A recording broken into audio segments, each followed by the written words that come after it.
నమస్తే. ఈరోజు మన స్టూడియోలో ప్రముఖ ఆధ్యాత్మికవేత్త దైవాజ్ఞ బ్రహ్మశ్రీ వీరాపురం సుబ్రహ్మణ్య స్వామి గారు మనతో ఉన్నారు. సో గురువు గారితో మాట్లాడేద్దాం. నమస్కారం గురుగారు. శుభాశీస్సులండి. అక్టోబర్ మాసం విశేషంగా వృశ్చిక రాశి వాళ్ళకి ఎలాంటి పరిస్థితులు ఎదురవుతాయంటారు? ఈ మాసం ఓవరాల్గా మనకి ఎలాంటి జాగ్రత్తలు పరిహారాలు తీసుకోవాలి? మంచి విషయం అడిగారు. వృశ్చిక రాశి వారికి ఈ యొక్క అక్టోబర్ నెల ఆశ్వేజ మాసం.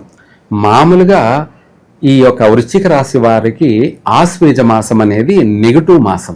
ఏమిటి నెగటివ్ మాసం అంటే ఏ సంవత్సరమైనా కూడాను ప్రతి సంవత్సరంలో ఒక మాసం అంటూ ప్రతి రాశి వాళ్ళకి ఆపోజిట్ ఉంటుంది. అంటే అధికమైనటువంటి ఆటంకాలు, ఒడిదుడుకులు, నష్టాలు, కష్టాలు, అనేకమైనటువంటి సమస్యలు అనేది ఉంటాయన్నమాట. అటువంటి వాటిల్లో ఈ వృశ్చిక రాశి వారికి అధికమైనటువంటి నెగటివ్ మాసం అనేది ఆశ్వేజ మాసం. దేవి నవరాత్రులైనా ఏదైనా కూడా మాసం అనేది అధిక నెగటివ్ మాసం అన్నమాట. ప్రతి ఇయర్ కూడా ఎప్పుడైనా సరే ఈ వృశ్చిక రాశి వాళ్ళు జీవితంలో బ్యాక్ అంటే వెనక నుంచి కూడా ప్రతి సంవత్సరంలో అక్టోబర్ నెల ఆశ్వేజ మాసంలో ఏం జరిగింది అనేది వాళ్ళు రిపీట్ చేసుకోగలిగితే, గుర్తు చేసుకోగలిగితే ఏ సంవత్సరంలో ఈ ఆశ్వేజ మాసంలో ఏం జరిగిందనేది కూడా ప్రతి ఒక్కరికి క్లారిటీ అవుతుంది.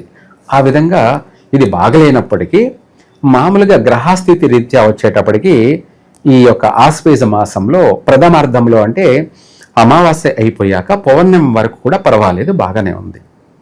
తర్వాత కూడా మధ్య రకం, తర్వాత అంటే పౌర్ణమి తర్వాత ద్వితీయార్థం అమావాస్య వరకు కూడా.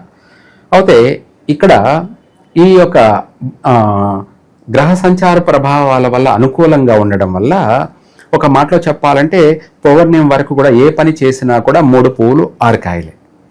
అందుకనేసి విదేశాలకు వెళ్ళాలనుకున్న వాళ్ళు, ప్రయత్నం చేయాలనుకున్న వాళ్ళు వద్దు, తర్వాత చేసుకోండి. కొత్తగా నూతన వ్యాపారాలు ప్రారంభం చేయొద్దు, చిన్న చిన్న వ్యాపారాలు చేసుకోండి. భార్యాభర్తల మధ్య ఇంకా విభేదాలు ఎక్కువగా వచ్చే అవకాశం ఉంది, ఎడబాట్లు జరిగే అవకాశం ఉంది. చూస్తూనే ఉన్నాం, పెళ్లి చేసుకుంటారు, మళ్ళీ నెలే ఎక్కువగా, మళ్ళీ సంవత్సరం అని చెప్పడానికి కూడా లేదు, ఒక నెల లేదంటే సంవత్సరం లోపలే మళ్ళీ విడిపోయేటువంటి ప్రమాదాలు అధికంగా ఉన్నాయి. లేదనుకోండి ఎడబాట్లన్నా జరిగే అవకాశాలు ఉన్నాయి. ఇంకా చెప్పాలి అంటే ఇంతకంటే మించి కూడా కొంతమందికి అంతకన్నా మించి నష్టం జరిగే అవకాశం కూడా ఉంది. అంటే ప్రమాదాలు, ప్రాణ నష్టాలు కూడా జరిగే అవకాశం ఉంది. కాబట్టి ఎంతైనా సరే వీళ్ళు దైవిక ఆరాధనే వీళ్లకు శాశ్వతంగా కలిసి వస్తుంది. ప్రాణం పోవాల్సింది చిన్న స్వల్పమైనటువంటి గాయంతో పోతుంది. గ్రహాలు అనుకూలంగా ఉన్నాయి కాబట్టి మధ్యమైన ఫలితం. ఆర్థిక పరమైనటువంటి విషయాలలో ఎవరికైనా మీరు డబ్బులు ఇవ్వాలనుకుంటే ఇవ్వద్దు. ఎవరికైనా డబ్బులు ఇవ్వాలనుకుంటే ఇవ్వద్దు. వస్తువు రూపంలో కూడా ఇవ్వాలనుకుంటే ఇవ్వద్దు. ఇచ్చారనుకోండి అవి తిరిగి రావు. వాటి విషయం మర్చిపోవాల్సిందే, అంతే. ఇంకా అది వస్తువైనా కావచ్చు, లేకపోతే ధనమైనా కావచ్చు, ఏదైనా సరే, అది వాహనమైనా కావచ్చు, వస్తువులైనా కావచ్చు, ధనమైనా కావచ్చు, ఏదైనా కావచ్చు. తర్వాత నూతనంగా ఏదైనా వ్యాపారాలు ప్రారంభం చేయాలి అనుకుంటే పౌర్ణమి లోపల చేసుకోవచ్చు, పౌర్ణమి తర్వాత చేయకూడదు. పౌర్ణమి తర్వాత చేస్తే కలిసి రాదు. పౌర్ణమి తర్వాత చేస్తే మనం ఆ చేసిన వ్యాపారం అనేది మనకు అంతగా డెవలప్మెంట్ ఉండదు. మధ్యలోనే మళ్ళీ ఆటంకాలు వచ్చే అవకాశం ఉంది, ఆగిపోయే అవకాశం ఉంది. లేదంటే జరుగుతుందంటే ఏదో జరుగుతుంది అంటే వాళ్ళ జీవన విధానానికి కూడా సరిపోయే అంత ఇది కాదు. మన యొక్క టైం వేస్ట్ అనేది వాస్తవం. మనం ఆ వ్యాపారం చేస్తున్నామంటే మనకు తగినటువంటి లాభదాయం ఉంటేనే చేయాలి, లేకపోతే చేయకూడదు. ఏదైనా సరే, అది ఎంతటి ఏదైనా సరే, అది చిన్న వ్యాపారమా పెద్ద వ్యాపారమా కాదు, మనకు దానివల్ల లాభం నష్టమా అనేది ఇంపార్టెంట్ చూసుకోవాలి. లాభం ఉంది అనుకోండి చేయొచ్చు. అయితే ఇవి అందరికీ తెలిసిన విషయమే. కానీ పౌర్ణమి తర్వాత అమావాస్య మధ్యలో ప్రారంభం చేస్తే జరగదు, ఆగిపోయే అవకాశం అధికంగా ఉంది. ఇంకా చెప్పాలంటే వాహనాల విషయంలో మాత్రం కొనకూడదు. వృశ్చిక రాశి వాళ్ళు ఈ ఆశ్వేజ మాసంలో వాహనాలు ట్రావెల్స్ బిజినెస్ చేయాలనుకున్న వాళ్ళు కానీ, లేదంటే పర్సనల్గా కొనుక్కోవాలన్నా కూడా వాహన విషయాల్లో చాలా జాగ్రత్త ఉండాలి. ఎందుకు అది కూడా అంటే, మనం ఇందాక చెప్పుకున్నట్టుగా కొంతమంది పేర్ల మీద కూడా ఏమిటి అనేది కూడా తెలుసుకుందాం. వృశ్చిక రాశి వాళ్ళు వచ్చేటప్పటికి తో అక్షరం మీద ఉండేటువంటి పేరు విశాఖ నక్షత్రం 4వ పాదం వృశ్చిక రాశి. తర్వాత నా, ని, ను, నే అనే అక్షరాల మీద పేర్లు ఉన్నటువంటి వాళ్ళు అనురాధ నక్షత్రం వృశ్చిక రాశి. అలాగే జ్యేష్ఠ నక్షత్రం నో, యా, యో, అలాగే యో అంటే యాలోనే 3 రకాలు. ఇందులో మనకేంట్రా అంటే ఈ 4 పాదాలు కూడా జ్యేష్ఠ నక్షత్రం వృశ్చిక రాశి కాబట్టి, ఇవంతా కూడా వృశ్చిక రాశి వాళ్ళు కాబట్టి, ఈ వృశ్చిక రాశి వాళ్ళకి వారాలలో శుక్రవారం కలిసి రాదు. అలాగే మాసాలలోకి వచ్చేటప్పటికి జ్యేష్ఠ మాసం, ఇది ఆశ్వేజ మాసం అస్సలు కలిసి రాదు కాబట్టి ఈ మాసంలో ఇంపార్టెంట్ పనులు చేయకూడదు. చిన్న చిన్న కార్యక్రమాలు చేసుకోవచ్చు, చిన్న చిన్న పనులు, సాధారణ పనులు చేసుకోవచ్చు. పెద్ద వ్యాపారం చేయడం పనికిరాదు.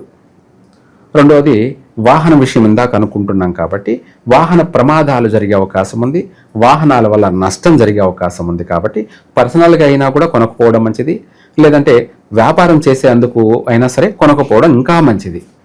లేదంటే వాటి వల్ల అధిక నష్టం, వాహన ప్రమాదాలు,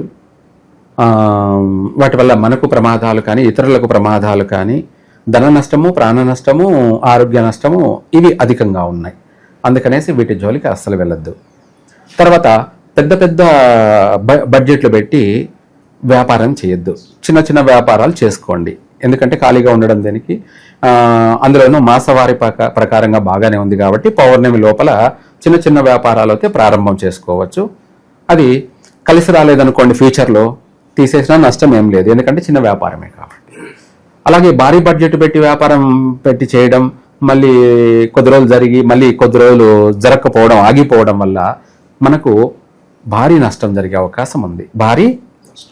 ఇంకా చెప్పాలంటే సినిమా ఇండస్ట్రీ వాళ్ళైతే ఈ మాసంలో ఏదైనా కొత్త సినిమా ప్రారంభం చేయడం అనేది అస్సలు చేయకూడదు. ఆ సినిమాకి అడుగడుగున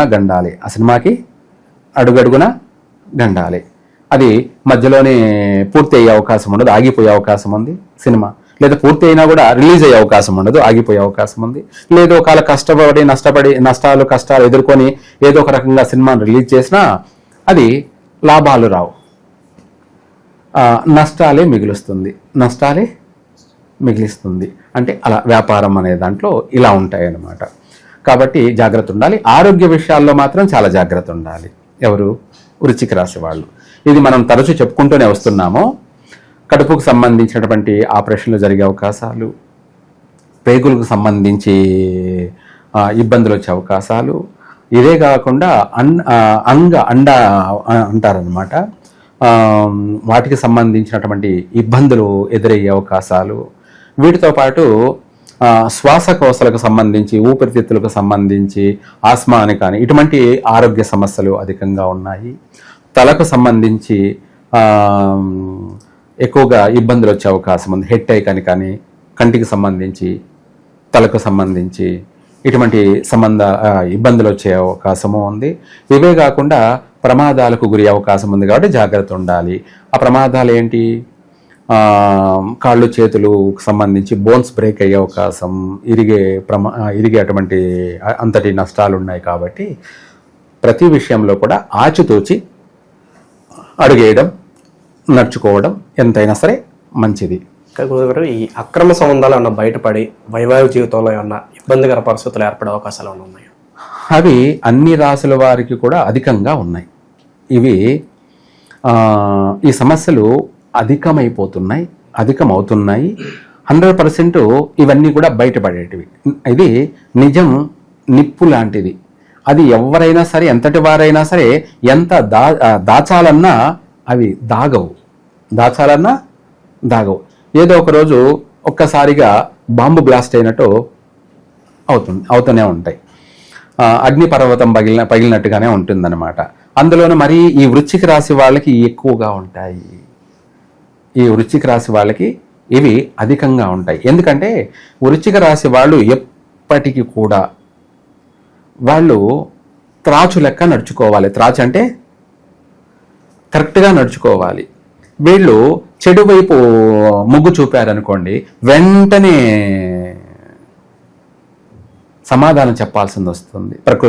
ప్రకృతికి అంటే అందరికీ సమాధానం చెప్పాల్సింది వస్తుంది. వెంటనే నష్టము ఉంటుంది, వెంటనే రివర్స్ అయ్యే అవకాశం ఉంది, వెంటనే దెబ్బలు తగిలే అవకాశం ఉంది, వెంటనే నష్టపోయే అవకాశాలు ఉంది, మళ్ళీ అందరిలో అవమానాలు పాలయ్యే అవకాశం కూడా ఉంది. ఇంకా చెప్పాలంటే అనేక రకాలుగా కూడా ఇబ్బందులు ఎదుర్కోవాల్సిన పరిస్థితి వృశ్చిక రాశి వారికి అయితే ఉంది. ఒకవేళ ఎవరైనా ఇల్లు కొనాలి అనుకుంటే ఈ 15 రోజుల లోపలే కొనచ్చు. ఏది? నవరాత్రులు, ఆశ్వేజ మాసం అమావాస్య ప్రారంభమైన మరుసటి పాడ్యమి రోజు చేయకూడదు. రెండో రోజు అంటే విధియ రోజు నుంచి ప్రారంభం చేసి పౌర్ణమి లోపల ఏదైనా సరే కొనుక్కోవచ్చు. మామూలుగా మా గ్రహాల అనుకూల రీత్యా ఉన్నాయి కాబట్టి మామూలుగా అయితే ఈ మాసం అసలు కొనకపోవడం కూడా చాలా మంచిదే నన్ను అడిగితే. ఎందుకంటే నెగిటివ్ మాసం కాబట్టి కార్తీక మాసంలో చేసుకోవచ్చు.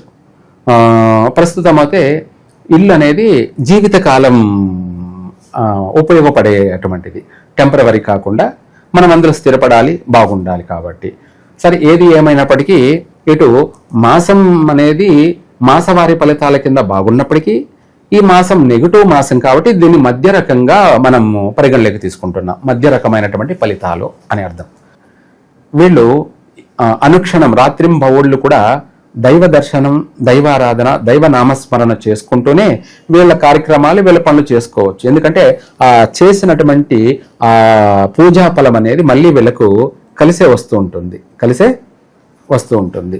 అందుకనేసి ఈ వృశ్చిక రాశి వాళ్ళు అధికంగా నాగారాధన చేయడం కానీ, సుబ్రహ్మణ్య స్వామిని కానీ, లేదంటే గణపతిని కానీ, లేదంటే శివారాధన కానీ ఈ వృశ్చిక రాశి వాళ్ళకి ఎంతో కలిసి వస్తుంది. శివుడికి ఏదన్నా వీళ్ళు అభిషేకం చేసి, లేదంటే ఏదైనా తిరిగి ఏదన్నా వాళ్ళు మొక్కుని వస్తే వెంటనే నెరవేరే అవకాశం ఉంది. వెంటనే వాళ్ళు అనుకున్న పని జరుగుతుంది. లేదు, గణపతి దగ్గరికి వెళ్ళి వాళ్ళు ఆయనను పూజించి ఆయనను ఆరాధించి వచ్చినట్టు అయితే అనుకున్న పని వెంటనే నెరవేరే అవకాశం ఉంది. లేదు, నాగారాధన, సుబ్రహ్మణ్య స్వామిని వీళ్ళను ఆరాధించినా కూడా కొన్ని విషయాలలో వీళ్ళు బయటపడతారు. అనేక విషయాలలో, కొన్ని విషయాలు ఏం కాదు కానీ అనేక విషయాల్లో కూడా బయటపడే అవకాశం ఉంది. తప్పించుకు తిరుగువాడు ధన్యుడు సుమి అన్నట్టుగా ఆ రాబోయే ఉపద్రవాల నుంచి వీళ్ళు బయటపడతారు. ఓవరాల్గా వృశ్చిక రాశి వాళ్ళ పరిస్థితి ఈ మాసం ఏ విధంగా ఉండబోతుంది, ఎలాంటి జాగ్రత్తలు తీసుకోవాలి, చాలా బాగా వివరించారు. ధన్యవాదాలు. సర్వే జన సుఖినో భవంతు.